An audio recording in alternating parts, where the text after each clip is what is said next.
জি, আপনাকে ধন্যবাদ। আপনাকে জানিয়ে রাখতে চাই ঢাকার ধামরাই কিন্তু ঈদ আর বলা চলে আর ২ থেকে ২ দিনের মধ্যে কিন্তু ঈদ শুরু হওয়ার কথা রয়েছে। এখানে কিন্তু আমরা দেখেছি কুল্লা ইউনিয়ন যে সুলাইমান হোসেন তিনি কিন্তু প্রতি বছরই এখানে যে ২০০০ পরিবারের মাঝে কিন্তু ঈদ সামগ্রী দিয়ে থাকে এবং আমরা যদি আপনাকে জানিয়ে রাখতে চাই এখানে আমরা দেখেছি সাধারণ মানুষে তারা বলছে সকলেই এই যে ঈদ সামগ্রী পেয়েছে এবং সবার সাথে যেন ঈদটা ভাগাভাগি করতে পারে।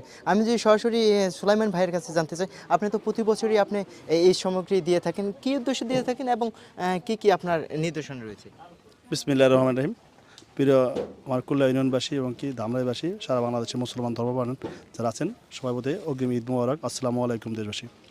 আসলে এটা আমি আমার পরিবারের কাছে শেখা এবং কি আমার সশ্রদ্ধ মহামানব, আমি যার কাছে বড় হয়েছি, জানেন অনেকে তারা বলে সবাই দাদা হাতেম, তাই আমার স্যার মিজানুর রহমান সিনহা স্যার যদিও তার আদর্শে আমি আশাদিত মানুষ, সেই আমারে এই পর্যন্ত গুছিয়ে গেছে দিয়েছেন, তার পরিবারের সশ্রদ্ধ সালাম, আসসালামু আলাইকুম রহমতুল্লাহ।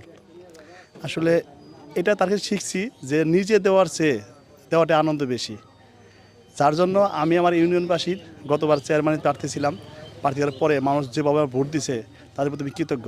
তার পূর্বে থেকেও আমি দিতাম, এটা পরিমাণে দিন দিন বাড়াইতেছি, কেননা আমি আমার সবগুলো মানুষের দিতে পারি না, যতটুকু দিতে পারি সে চেষ্টা করি এবং কি আগামী দিনে আমার ইউনিয়নবাসী আমাকে জনপ্রতিনিধি করে দেবেন, চেয়ারম্যান করে দেবেন, আমি প্রতিটা ঘরে যারা নিতে চাই প্রতিটা ঘরে আমার ঈদ উপহারটা দিতে পারি, এটা আমার আশা ও স্বপ্ন এবং দেশবাসীর কাছে আমার একটা অঙ্গীকার এবং কি আমার ইউনিয়নবাসীর কাছে আমি অঙ্গীকার করি।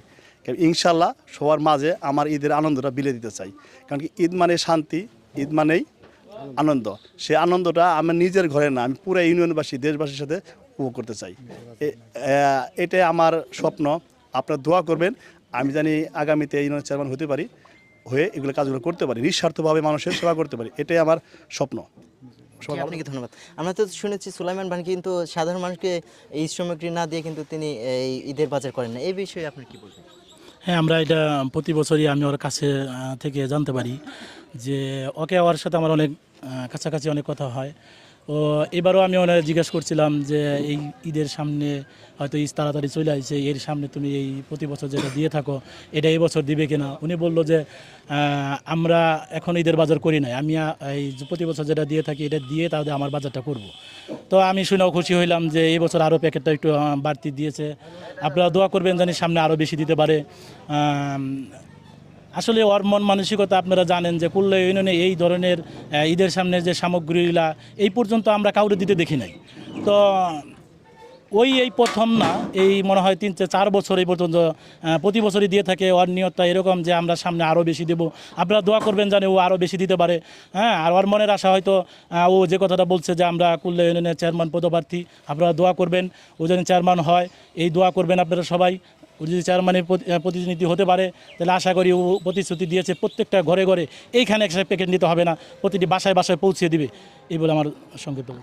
আমি যদি আপনাকে জানিয়ে রাখতে চাই কিন্তু হাতে রয়েছে আর কয়েকদিন বাকি, ঈদকে সামনে রেখে কিন্তু যারা এই প্রভাবশালী রয়েছেন তারা কিন্তু সকল যে অসহায় মানুষের সেই অসহায় মানুষের পাশে কিন্তু দাঁড়িয়েছে। তেমনই কিন্তু কুল্লা ইউনিয়নের যে সুলাইমান হোসেন তিনি কিন্তু চেয়ারম্যান পদপ্রার্থী, তিনি বলেছেন যদি তিনি জনপ্রতিনিধি হিসেবে এখানে নির্বাচিত হতে পারে এবং সাধারণ মানুষের পাশে আরও সাহায্য সহযোগিতা করতে পারবে। এই ছিল আমার কাছ থেকে ধানবাদ থেকে সর্বশেষ তথ্য।